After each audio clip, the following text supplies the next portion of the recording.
After that is sort of the history of things. We've now got Kathleen Kozyniak, Kozy, from the Regional Council to talk to us about climate. So previously a meteorologist at Met Service, but has been at Regional Council initially in air quality and now as the team leader of air and land science monitoring. Just about everything, Kathleen.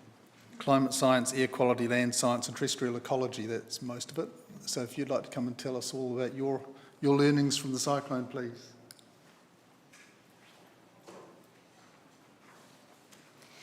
Morena. My focus today is just on the weather, because I know there are lots of speakers following me that will talk about the impacts and the recovery. And my focus will be on Hawke's Bay and just kind of the weather characteristics there. I will briefly touch on impacts, but it's a very light touch, and then talk about where the storm came from, the rainfall we got, this soil moisture leading up to it, a little bit on the sea state, and then just a bit of a wrap. So in terms of impacts, extensive flooding and tragically loss of life. The flooding particularly around the East Catchment and the Tutaikuri and Ngārororo rivers.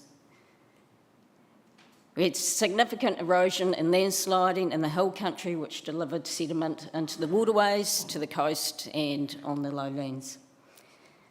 There was damage or obliteration of some of our key infrastructure and isolating some parts of Hawke's Bay.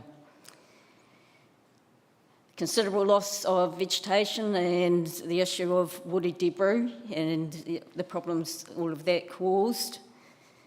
We, of course, had the silt deposited in lowland areas. There's been an image around between the two rivers, Tutaikuri and Ngārororo. And in some cases, when it got dry, that silt was mobilised. This is coming out of the East Catchment, a view from Napier Hill.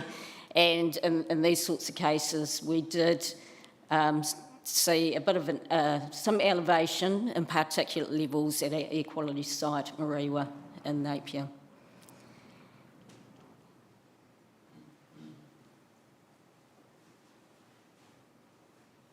And I think it just moved on a bit slowly. And the Regional Council too had its network affected, in some cases damaged. This is an example of an air quality site at Awatoto, which had flooding, which went right through the instruments, and also a lot of sediment go through the instruments as well.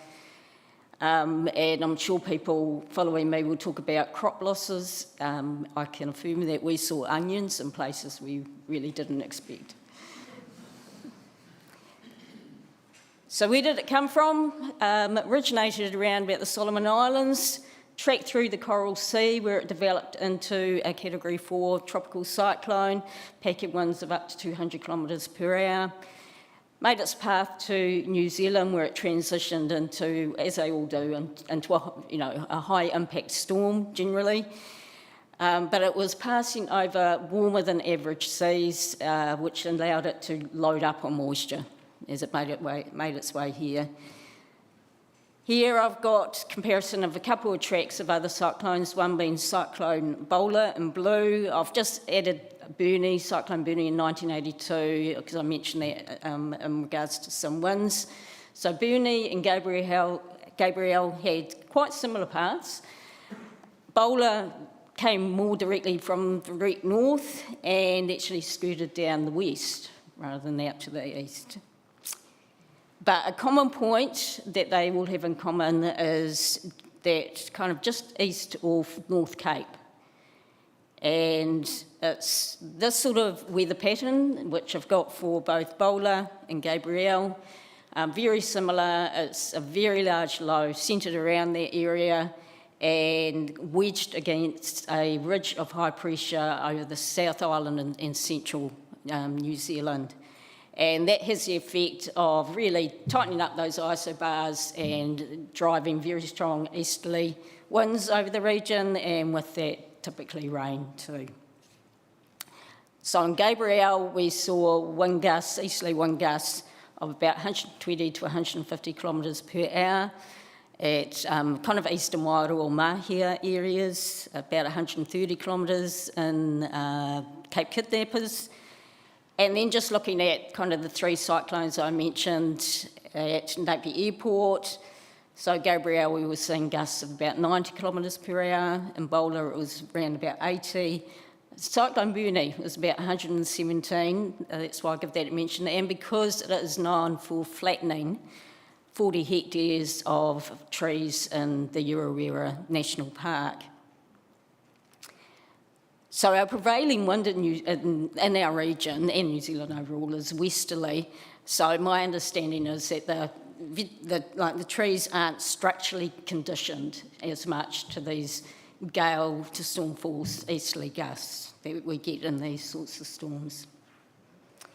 And also easterly winds tend to bring the region the highest rainfall. These are three climate sites in our network, one being Crownthorpe, about kind of west of Napier Hastings, Pukiriarapa up eastern Wairoa, and the last Kawika Tarira and around about the east catchment. And these plots are the probability of getting the top 5% one-day rainfall by wind direction and wind speed, and the highest probabilities are in that red colour. And so they all have a kind of an easterly aspect at these climate sites, and that's common for almost, the vast majority of our climate sites. So how much rain did we get from Cyclone Gabrielle? Our highest totals were around the east catchment, about half a metre in 24 hours, and around that 56 millimetres in 1 hour. We also had high falls in the eastern Wairoa area and around the Tutaikuri catchment. The sort of intensities we're seeing there is common to recent storms. This storm, the flooding in the east catchment in 2018 and the Napier flood in 2020, they all shared intensities of around about that 60 millimetres per hour in 1 hour. About 150 millimetres in 3 hours and over 200 millimetres in 6 hours. And for our network, because this information, the rainfall map I've got there is based on the Regional Council's rainfall network, and those shorter interval intensities were greater during Cyclone Gabrielle than they were in Bola. And that's actually for longer periods too, except for the exception would be our Wairoa sites. When you're getting into longer intervals, then Bola was giving us greater totals. We also collected some data from people who were just record their rainfall. So we have reports of in the east catchment at the wind farm about 700 millimetres. That's at a higher elevation than our site, and also around those totals in Sheridan and Waipori, and even suggestions that the peak intensity there was 80 millimetres per hour. And tropical cyclones are notoriously difficult to predict, particularly their paths, which can make a big difference on how much rainfall you get. I think on your left is sort of the difference between the forecast and what we actually observed. And the bigger circles are the bigger difference, and where we really sort of got the bigger falls in the eastern Wairoa and around the east catchment area. And also, if we just relied it kind of shows the value of having a wide rainfall network, although we may have missed some of the rain because of the wind, taking it over the gauges. But that's the estimated rainfall accumulation at the Mahia radar. And it's not too bad close to the radar, but further away it underestimates the amounts, particularly around that east and Tutaikuri catchments. Here I've got a time series of our monthly rainfall compared to normal, going back to 2018, and the key's very small, but essentially the blues and greens are above average rainfall, and the oranges and reds are below average. And I've indicated there this kind of how Niwa was talking about the triple dip La Nina, which does tend to give us more easterlies and more rainfall. And within that period, we had Gabrielle in the Napier flood. The main points for showing this is, one, that climate change is likely to bring us kind of this pattern of successive kind of extreme events. So we had the 2019-20 drought, and then we had, not long after, the Napier flood, which was immediately followed by a period when we were concerned about drought in the southern half of the region. We had about 8 days of rain thanks to one of these atmospheric rivers in the Wairoa area in March 2022, which resulted in a lot of erosion and landsliding. Then, of course, there was Gabrielle. And also, at the very end of the period, we had the flooding in Wairoa in June 2024. And the other point of showing this is that prior to Cyclone Gabrielle in February, we had 6 months above normal rainfall. And the January preceding it had 3 times its average, partly thanks to Cyclone Hale that gave us a visit in that month. So as a result of that, rainfall accumulations were tracking above average anyway. So this is a plot with the green line being the median rainfall accumulation for the time of year, and the blue an envelope of the 90th and 10th percentiles. So once you're getting out of that blue envelope, you're getting into the more extreme ends of our record at that site. And so the orange line, which was the 22-23 line, was tracking well above that envelope prior to Gabrielle. And the same pretty much can be said for, of course, soil moisture levels as a result. They were tracking around about field capacity. On this is a soil moisture graph for the hydrological year from sort of July to June, or June to July.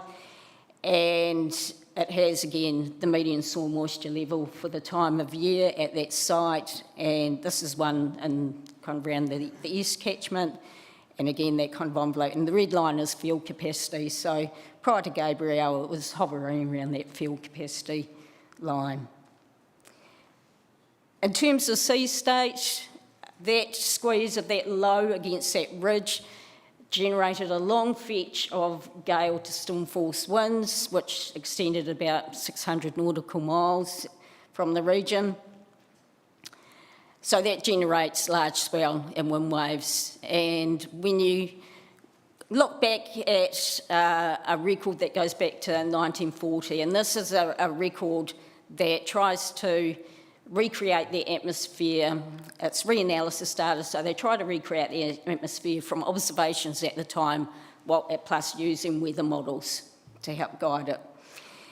And in that record, since 1940, Gabrielle was the highest combined swell and wind waves in that sort of history that had a direction from the east.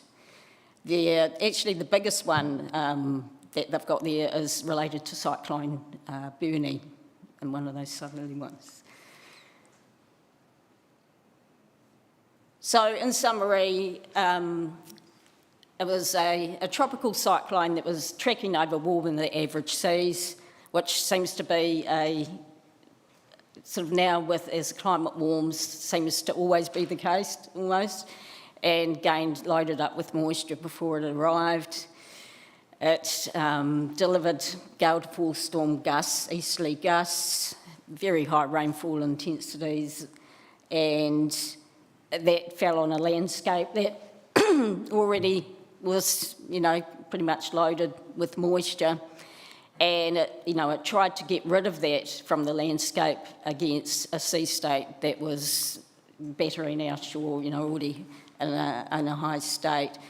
So they were all ingredients to lead to the impacts that we saw, and which people, I'm sure, people following me will be covering. And I put there, we've kind of done, and there's more information about our other findings from the cyclone in our latest Hawke's Bay Regional Council State of the Environment report, which covers 2021 to 24. And there's also a series of technical reports that go into different domains in more detail. Thank you.